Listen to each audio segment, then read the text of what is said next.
एक बूढ़े मजबूर पिता। एक गांव में एक आदमी रहता था जो बहुत बूढ़ा हो चुका था, जिस वजह से उसे कम दिखाई देता था और बहुत कमजोर हो गया था। इसलिए अपनी बची कुची जिंदगी अपने बेटे के साथ बिता सके, इसलिए शहर में रह रहे उसके बेटे के घर रहने चला गया। बेटा एक शहर के छोटे मकान में रहता था। मकान तो उसका छोटा था, लेकिन उसके अंदर जो चीजें थी वह महंगी थी। उस मकान में बेटा, उसकी पत्नी और उनका एक 5 साल का बच्चा, यह छोटा सा परिवार साथ मिलकर रहता था। बूढ़े पिता के आने से उनके परिवार का एक सदस्य और बढ़ गया। यह पूरा परिवार रोज सुबह शाम डाइनिंग टेबल पर साथ में खाना खाया करता।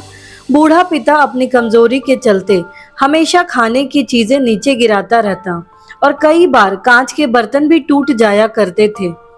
कुछ दिनों तक तो बहू और बेटों ने यह सब सहन किया, लेकिन बाद में वे दोनों बूढ़े की ऐसी हरकतों से चिढ़ने लगे। एक दिन बेटे ने कहा कि ऐसा कब तक चलेगा, हमें कुछ करना पड़ेगा। उसकी पत्नी भी इस बात से सहमत हुई। अगले दिन बेटा कहीं से एक पुराना मेज लेकर आया और घर के एक कोने में उसे लगा दिया और पिता से कहा कि आप यहीं पर बैठकर खाना खा लिया कीजिए। उन्होंने एक लकड़ी का बर्तन भी बनवाया जिसमें वे अपने बूढ़े बाप को खाना देने लगे। अपने कांच के कीमती बर्तन बचाने के लिए अपने पूरे बाप को लकड़ी का बर्तन देने में उन्हें जरा भी शर्म नहीं आई। अब खाने का समय जब जब होता तो बूढ़ा बाप एक कोने में बैठ कर खाता और बाकी का परिवार डाइनिंग टेबल पर खाना खाया करता।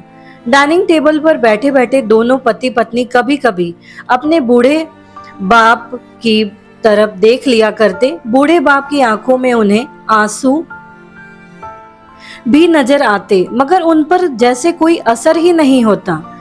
बूढ़े का पोता भी यह नजारा हमेशा देखता और वह अपने में ही खोया रहता। एक दिन जब पति पत्नी डाइनिंग टेबल पर बैठकर खाना खा रहे थे, तब उनका बच्चा जमीन पर बैठकर कुछ कर रहा था। उन दोनों ने बच्चे के हाथ में लकड़ी का एक टुकड़ा देखा, लेकिन उन्हें कुछ समझ में नहीं आया कि बच्चा लकड़ी के टुकड़े के साथ क्या कर रहा है। जब बच्चे के पिता ने उसे पूछा कि बेटा आओ खाना खा लो, तुम नीचे बैठकर क्या कर रहे हो?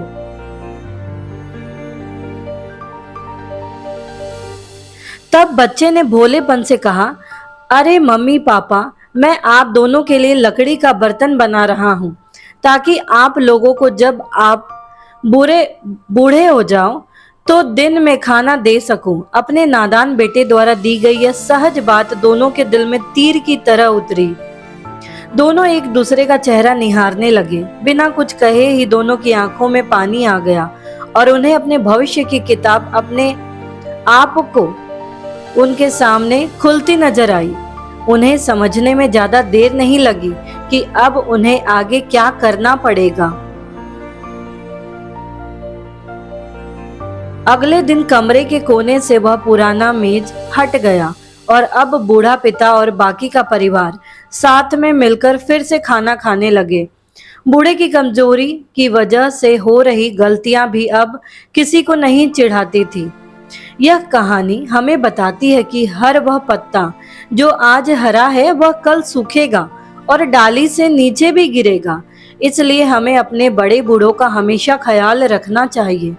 हमें हमारे माता पिता और बुजुर्गों के साथ वैसा ही व्यवहार करना चाहिए जैसा हम चाहते हैं कि हमारे बूढ़े होने के बाद हमारे बच्चे हमारे साथ करें।